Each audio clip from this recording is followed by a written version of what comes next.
American professors in the news again for conspiring with the Chinese communists. No wonder many professors are unapologetic socialists. They work hand in glove with the Chi-Coms and their murderous gulags, all the while lecturing us about the evils of capitalism, even as they accept piles of cash from the Red regime. I'm Dr. Duke, she's Katie, and this is the Tell It Like It Is Dr. Duke Show.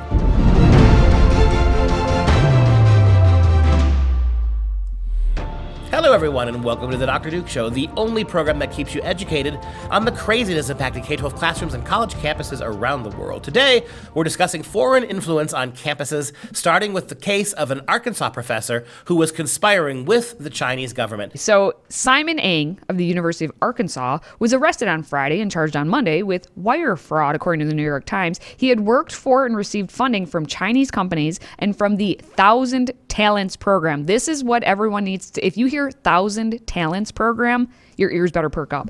It awards grants to scientists, American scientists, and encourages them to have relationships with the Chinese government. So basically, these scientists will get paid by the Chinese government to work on various things, science things, and then give that information over to the Chinese government. And so encourage relationships with the Chinese government, and he warned an associate to keep his affiliation with the program quiet.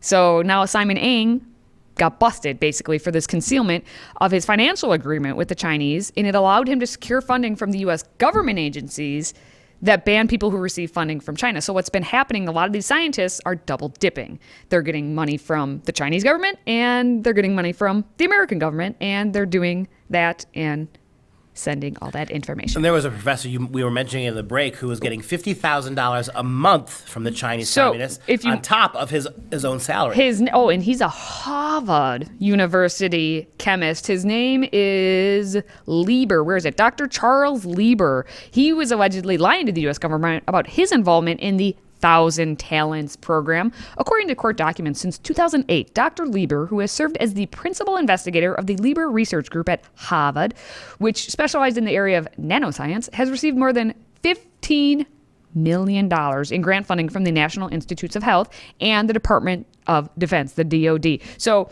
the Department of Justice is the one who released that statement. So he's been getting $15 million in grant funding, and then, what was it, $50,000 a month or something around there for over 5 years from the Chinese government as well.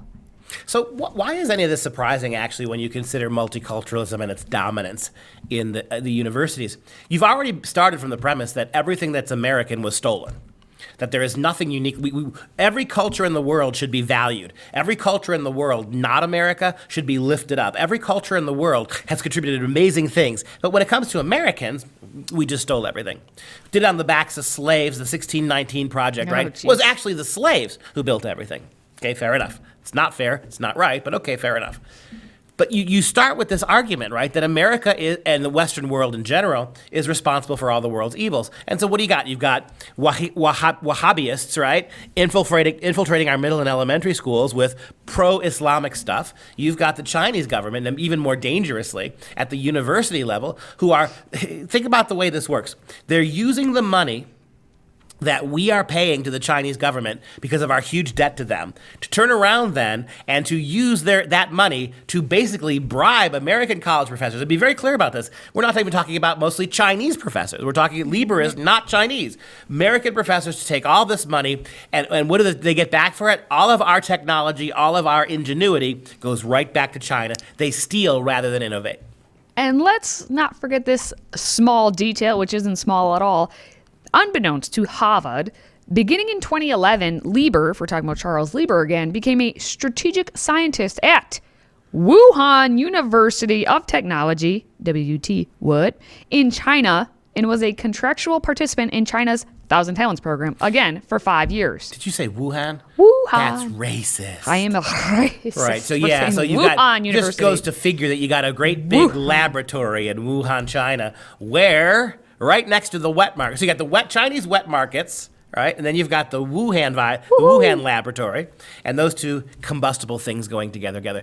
So again, if American universities actually were looking to protect Western values and culture, this never would have happened. What you've got going on here is very venal universities who have decided that it doesn't matter where the money comes from. Hey, if we're getting money from the Chi-Coms, again, look, how often do you hear from your media, from Hollywood, that we torment our people? Black Lives Matter, Antifa, we kill all of our people, we put them on reservations. Okay, that's bad, right? Yeah. And yet China, who has the largest concentration camp system in the entire world, called the Laogai, you got 1.2 million Uyghur Muslims effectively as slave labor in camps to the Chinese. If you don't care about the Roman Catholic Church or Christianity in China and the persecution, you think that Christians shouldn't be there anyway, they deserve what they get. Clearly, how do you account for the fact that you have over 1 million refugee Muslims in effectively concentration camps? This doesn't bother the American government. It doesn't bother the same Hollywood people who censor themselves to get their movies in Chinese markets, the same blowhard liberals who lecture us. Doesn't seem to bother them. That's cultural. That's a cultural thing. You're not allowed to question that. Oh, so, especially if you're white. Yes, you especially you. Me. I happen to be white, straight, conservative, and Christian. And bald, just to boot. Well, but that would work. That would work for me, wouldn't it? I mean, can't I use that as my handicap?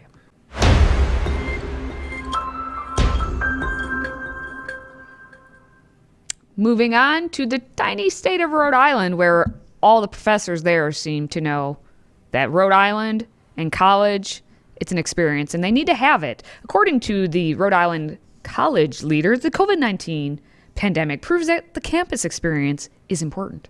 It really is. So according to the Providence Journal, to the amazement of higher education leaders, students now say that they miss the daily give and take of college seminars. They miss the campus experience, from late night study sessions. Yeah, that's what they miss. To casual encounters on the way to the library.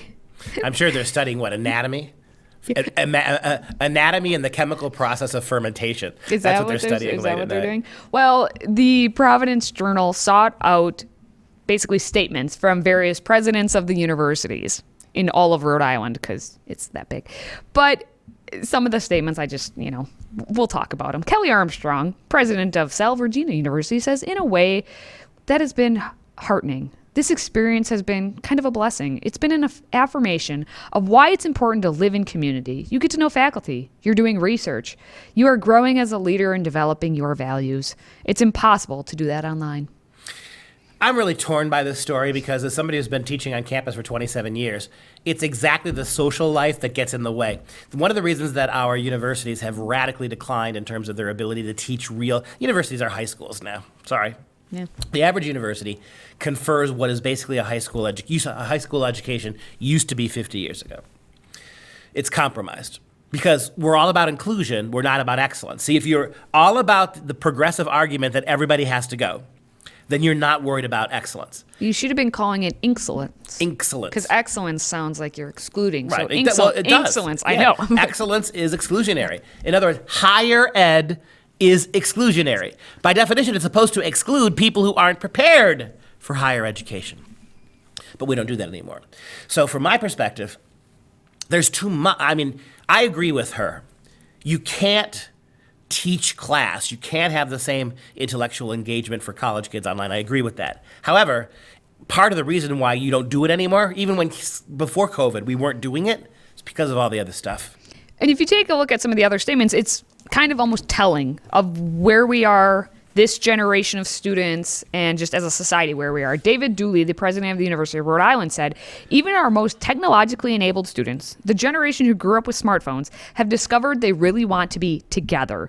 What we have in common, regardless of our generation, is this desire to live in community, to benefit from interactions with people who are very different from us. I'm optimistic that when we come together, there will be a lasting realization and a fundamental change of attitude. People will be more appreciative of one another because they have missed the human connection. And you're missing human nature. The idea that after 1 month after this is over, There it is. people are going to lapse back into their same. You're nuts, lady. This is why you David. Excuse me, David. He is an optimist, and again, that's why optimism and human nature seldom go hand in hand. I think, is it just me? And I got to ask this related to this story. I get really angry when I watch TV now. And every company from Lucky Charms to Pennzoil are telling me, we're with you. We're with you. In these Together. times, count on your Pennzoil friends to provide you with quality grade oil for your automobile. Lucky Charms. Hi, they're magically delicious, and we're here to protect you and love you. I'm sick of it. It's corporate, crass. That's exactly what I think of when I hear these Rhode Island people, right? Bottom line is that if you don't send your kids to their internment camps and pay hundreds of thousands of dollars to do it, they're all out of a job. It rings totally hollow to me. Well, this one will ring hollow too. Ioannis Miaulis, the president of Roger Williams University, sent a prepared statement that said, the risk facing higher education is not just COVID itself, but the reality and inequities that the pandemic has put a spotlight on. Higher education has long prided itself on access and equity, but right now too many colleges are focused on opening, and we're not talking enough about barriers to access. Universities should not attempt to return to normal, because we have experienced a global shift and the world needs something more and new from us. In other words, we need more stupid, mindless leftism. We need more stupid multiculturalism. We need more counterintuitive inclusion. We need that. We don't need higher ed. So basically what Ioannis is telling us, that universities could be great big fun camps for diverse people who aren't really asked to do much of anything at all. That's what Ioannis is asking us for. I am assuming that's kind of what that whole and again, statement... Does that mean, Ioannis, that you're going to fire all your diversity officers and get back? No, what it means is you're going to do more of that. We're going to further de-emphasize education and learning, further ratchet up all the feel-good, squeeze-hungry, let's have a big hug nonsense that you get in college campuses. We're not allowed to hug anymore. Well, social distancing. If you're African American, you can hug. Oh, okay. If you're transgender, you can hug. Oh, good point. If you're two men hugging each other, that's fine. Just I can't hug anybody.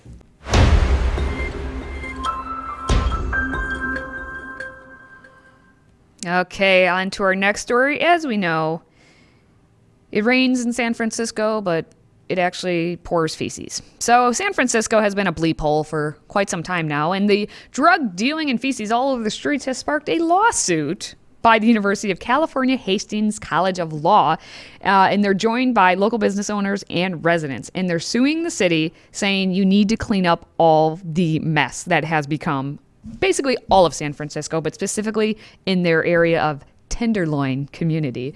So the lawsuit says, even before the onset of the COVID-19 pandemic, the de facto policy of the city and county of San Francisco to use the Tenderloin community as a containment zone had resulted in a dramatic decline in the livability and safety of the neighborhood. The deplorable conditions tolerated by the city in the Tenderloin are not permitted in other neighborhoods in San Francisco. It's a matter of fundamental fairness. What is a citywide problem should not be allowed to weigh disproportionately on a low-income, working-class neighborhood. San Francisco should be prohibited from abandoning a single neighborhood in an apparent effort to spare other neighborhoods the burdens that confront the city at large.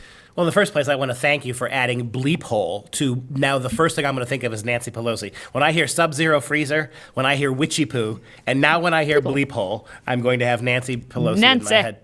And this is interesting. So it's interesting that a San Francisco law college, which you've got to believe is incredibly liberal, colleges of law, are shockingly liberal. That's one of the great, maybe we should do a show on that, one of the great untold stories here. So it's not just like we're turning teachers into radical liberals, lawyers. Oh, yeah. And think about what is the number one job that we find our politicians having had. Lawyers, right? It makes a big difference. But here you've got a radically liberal law college suing an even more radical liberal government. And San Francisco has been radically progressive longer than pretty much almost any other city in the entire country. And you see the ruination that it has caused. The feces on the streets, the syringes, the dysfunction. How do you handle the endless homeless? Just over and over and over again, you get these problems. And you would think it would dawn on somebody somewhere that maybe the problem is liberalism. But how bad does it have to be if a radically progressive college law program actually sues the state of San Francisco, the city of San Francisco? And also written into that lawsuit, it explains open-air drug sales and other criminal activity, plus crowds of drug users and sidewalk-blocking tents, pervade and threaten the health and lives of all of Tenderloin's residents. What has long been suffered in the Tenderloin has become insufferable. You got to stop saying Tenderloin. I know. I had to look that up. I was like, Tenderloin. I looked it up. It's the Tenderloin. There are just too many bathhouse jokes you could make. It's tender. Well, UC Hastings Chancellor David Fagman told CNN, "We are suing because our neighborhood has become a pandemic containment zone. Tents are blocking streets. Tents are blocking doorways. There are needles in the streets. There's open-air drug dealing. We need the tents to be removed, and we need the drug dealers to be stopped. Leaving them on the streets is no solution." Yeah, and if this was a radical red city, This wouldn't be happening. not only that, they would be suing, but they'd be our local GOP, our state GOP, Republicans, the Republican Party, conservatism has failed our community. That's what they'd be saying. Here, Of course. you wouldn't even. It's like those New York Times stories when a Democrat does something horrible. You don't find out they're a Democrat until at the very end, right? Whereas when it's Republican senator who's been a lifelong Republican and a conservative working in Republican reform, right in the very first sentence you get it. Or I was going to say that's the longest headline ever, but that's how they roll. do it. Well, San Francisco's mayor, London N. Breed. Oh, That's the name. Tenderloin Breed. The San Fran's mayor's It's name, San London Francisco. N. Breed, released a neighborhood safety assessment and plan for Tenderloin. And it has 8 main goals, and we're not going to go over them. But they're increased education and increasing the health services and addressing food and water insecurity and all of those lovely buzzwords that mean we're just going to let the homeless still live on the street, and we're going to try and cover it up a little bit more. In other words, the 8 bullet points point to more liberal programs. Yes. More progressivism. What we need is more. We need more progressivism. We need more ice cream. More Sub-Zero ice cream. I still can't get past tenderloins.